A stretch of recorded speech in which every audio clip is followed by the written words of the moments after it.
Olá pessoal, o nosso tópico de estudo de hoje é a cobrança do crédito tributário.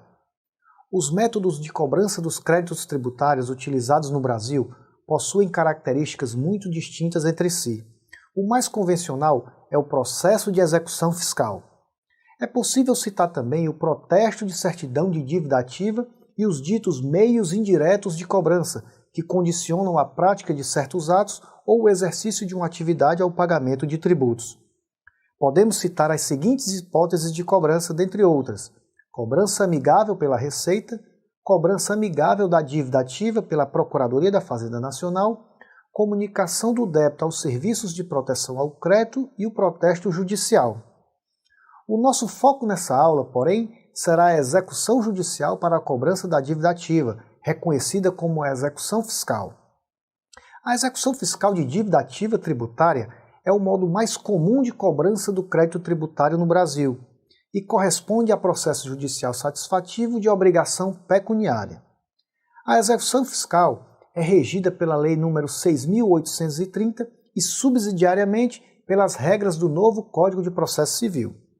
Vale também a leitura da portaria da Procuradoria-Geral da Fazenda Nacional número 33 de 2018, que disciplina procedimentos para o encaminhamento de débitos para fins de inscrição em dívida ativa da União. Ok, e o que é exatamente a dívida ativa?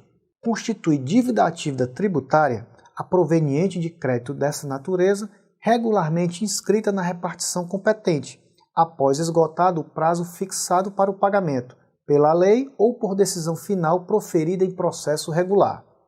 A dívida ativa da Fazenda Pública compreende os créditos de natureza tributária e não tributária, e a ação de cobrança deve ser proposta perante o Poder Judiciário a partir da inscrição do crédito tributário definitivamente lançado e não pago, materializado na certidão de dívida ativa, ou CDA. A CDA constitui título executivo extrajudicial, que habilita a Fazenda a promover a execução judicial do crédito. A CDA deve necessariamente revestir-se de certeza, liquidez e exigibilidade. Tais elementos são essenciais à formação do título executivo, necessário à prática de qualquer ato de cobrança coercitiva, seja judicial ou extrajudicial. Débito líquido e certo é aquele cujos elementos da relação jurídica obrigacional estão evidenciados com exatidão. E débito exigível é aquele vencido e não pago, que não está mais sujeito a termo ou condição para a cobrança judicial ou extrajudicial. A execução fiscal constitui instrumento para a obtenção forçada da satisfação do crédito. Ajuizada a ação pelo credor tributário, implica a citação para pagamento, penhora e expropriação mediante leilão judicial, se necessário. A execução da dívida ativa segue o rito especial estabelecido pela Lei 6.830, a chamada Lei de Execução Fiscal. Pode o fisco ainda buscar em juízo o acautelamento da execução através de medida cautelar fiscal, disciplinada pela Lei nº 8.397. E o protesto judicial, por sua vez, pode ser útil para a interrupção do prazo prescricional. O executado tem o dever de colaborar com a execução.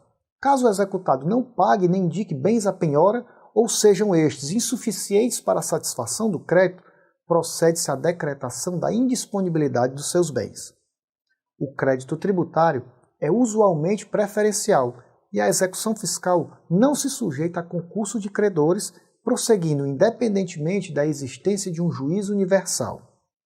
Na execução fiscal, não sendo localizados bens penhoráveis, suspende-se o processo por 1 ano, fim do qual inicia o prazo de prescrição quinquenal intercorrente. O executado pode defender-se na execução fiscal através de exceção de pré-executividade, admissível na execução fiscal para apontar vício ou impedimento imediatamente demonstrável. Também se admite a defesa por embargos, que podem ser opostos pelo devedor citado na execução, embargos do devedor ou por terceiros, prejudicado pela execução, os chamados embargos de terceiro. Os embargos do devedor dependem de prévia garantia e o prazo para sua oposição é de 30 dias, contados da intimação da penhora. Recomendamos, para melhor aproveitamento do que estudamos aqui, a complementação dos estudos a partir da leitura dos e-books disponíveis em sua área do aluno. Bons estudos e até o nosso próximo encontro.